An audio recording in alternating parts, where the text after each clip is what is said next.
Hey guys, it's Ryan here with HobbiesofaMan. Once again, and today we're doing another manga review. Today we're looking at Ichi the Witch Arc 2, which is actually quite short. It's just chapters 7 through 10, which is 4 chapters. And like I said before, this is written by Osuma Nishi, the creator of Demon School Iruma-Kun, who is currently going to get a spin-off that's going to start releasing sometime in August. I think it might have just started. That's the Mafia one. And with art by Shiro Usazaki, who was the artist behind Actage, who got shafted by a shitty writer. The publisher is Viz Media. I don't own any of the physical volumes. I don't know if they're even out yet. I think the first one might be. But I read it on the Shonen Jump app. It's a really good app. I recommend you guys use it. And it works really nicely. You have a medium-sized iPad, and the manga panels there are pretty big.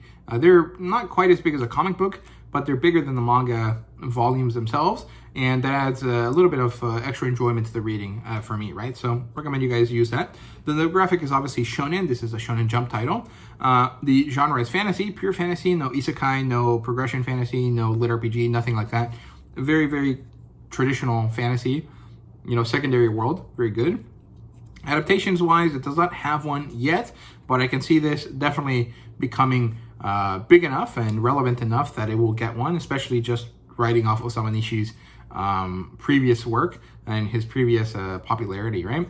And ratings-wise for this arc, I think it's less good than the first arc, but it is more consistent. So I will give this a 3.5 out of 5. I think it's better than average being a 2.5. Or 5 out of 10 if you want to use the 10-point system. Whereas this is much better than that. It's about a 7 out of 10. It's enjoyable, it's good, but it's not necessarily my favorite thing ever, right? Premise-wise, it's pretty simple. This is Ichi's first mission as part of Team Desscaras, and the concept here is a little bit similar to kind of like the early fairy tale stories, where it was like, okay, Lucy joins the guild, she becomes friends with a few characters, and they go on small, meaningful adventures to get to know each other, and then the major storylines start kicking off, right? This is basically the same idea, right? It's kind of like when, what's it called? They go to the Moon Island in Fairy Tail. I think that's like the second arc or the third arc. Same concept here. The first mission that Ichi and team have to deal with is a attack by a magic on a small town that is freezing people, right? So the plot opens up with Kugumi, or Kumugi, I think is her name, starting to interact with Ichi, explaining her magic items to him, and gaining some self-worth from her interactions with him. He finds her to be very interesting and cool. This is probably the first interaction that Ichi has had with someone that isn't just transactional or like, oh, he passed by town. This is a bit more direct, right? And she explains magic to him and some cool stuff, and because he's learning from her, he appreciates her. And he tells her, you're awesome, you're cool, thank you for teaching me this stuff, right? And Kumugi or Kugumi, I can't remember if it's the G or the M first, is initially baffled. She's kind of scared of him. But then when he shows her that he's an earnest guy and that he appreciates the work that she's doing for him, she gains some level of self-worth from her interactions with him. And this is great because it really shows us that Ichi is a good guy and that this is a meaningful character to follow, right? So I like that. Desscara wants to join in on the interaction with the character. She kind of feels left out. She's a really silly character, so that's understandable. As they're going to this other place, they get attacked by the shark magic who flies in the sky. They save a girl from it, then they chase it down, and they chase it down to this massive ice temple that is created out of the bodies of the humans that it's trapped. And this character is called Hisame, which I guess just means shark, because Kisame is the character from Naruto. Slightly different name, but has the same kind of vibe, right? And the thing is that Hisame's trial is to be turned into something beautiful, to have a beautiful battle, right? Desscaras and Kugumi don't really understand what this means. Ichi doesn't either, and he tries a few different things, right? He tries to kill it one way, he tries to hunt it a different way. Nothing really works until he remembers an interaction he had as a young man with a friend of his, a fellow hunter in the forest, and he learns what to do, which is to turn Hisame into a sushi platter, right? Which is pretty funny. I did like that. And so he cuts up Hisame, it turns them into this beautiful sushi platter based on what he learned from his mentor character, and Hisame is all for it. She thinks that she looks exquisite and beautiful as this platter here, and So she accepts Ichi's win over her, and she becomes his subordinate, right?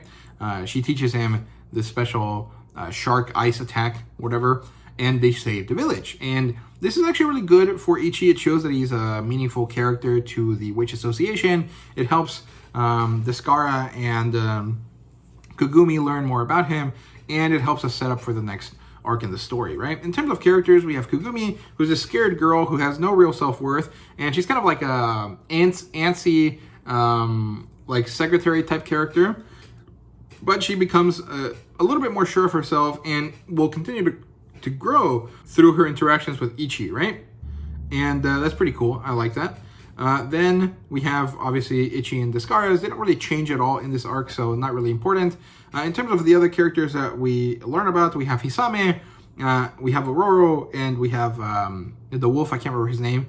Rai something, I guess. Not too important here, nothing too relevant in terms of changes. Mostly it's just an arc to help us connect with Kugumi, right? In terms of world building, we learned that each magic has to be won by trial, which we kind of knew before, but we learn more clearly that it's not just a battle, it's a trial. There is a process and a agreement between the magic and the human that maybe or maybe not is actually shown as a real agreement.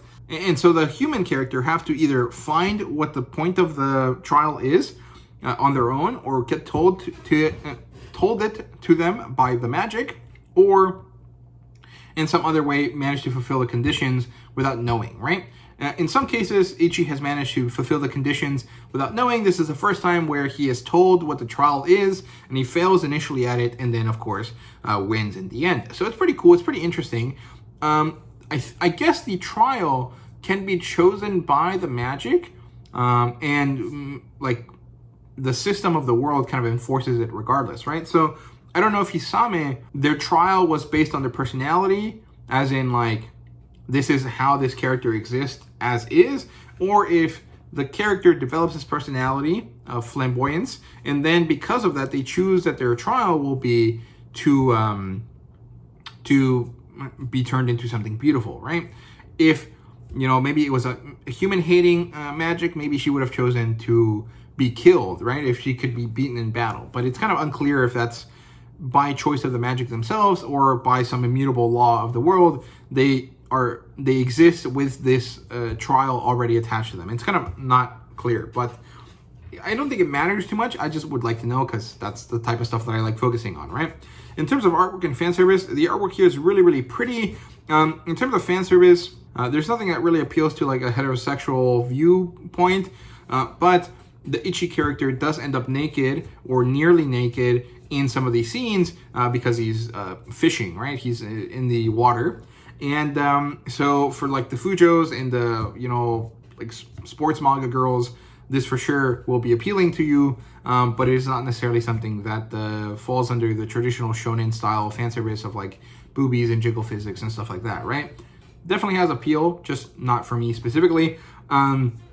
But it is very pretty looking because the artwork here is phenomenal. In terms of rating, it's a 3.5 out of 5. Like I said, it's good, but it's not too exciting. And even though the story is more consistent, I don't think that the highs of this arc are as good as the highs from the previous arc. So those are my thoughts there. There's really not much else to say. Thank you guys very much for watching. Hope you guys enjoyed, and see you guys next time.